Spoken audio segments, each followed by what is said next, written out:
Next up, let's go ahead and connect the Volvo EX30 phone app. So what you're going to do is download the Volvo EX30 app. So it's an app specifically for this car. You're going to open it up, and once you do, you're going to then sign in. If you don't have a Volvo account, not a big deal. All you're going to do is create a Volvo ID.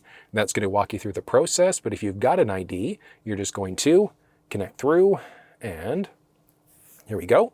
It's asking me for a 6-digit PIN number, so that's going to be sent to your Volvo ID. So that's going to be done to your email. It's going to take a second there to come through. Once it does, you're just going to jump back into the Volvo app again, and then just submit the PIN. And here we go. So we're just going to connect. Have you received the vehicle? Yes, you have. You're currently in the car.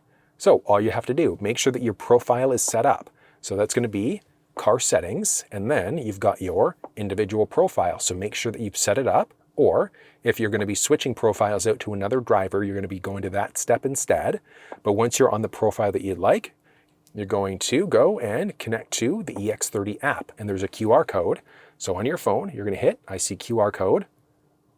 Took a half a second there and scanned, and it's connecting through right now. And you are fully connected. You can now start using the app. And through the app, you can do so many different things. So there's not a ton of things that are showing up on the app as of right now, and that's just because the car is started. But with the car off, you'd be able to find the vehicle. You can look at different charging options, so if there's charging locations available there.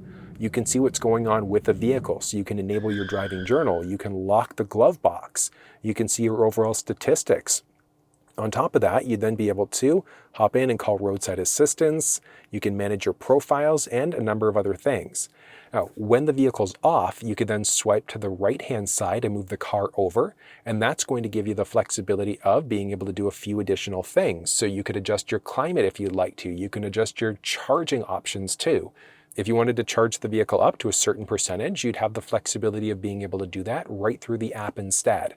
You'd be able to turn on the climate settings as well if you'd like to.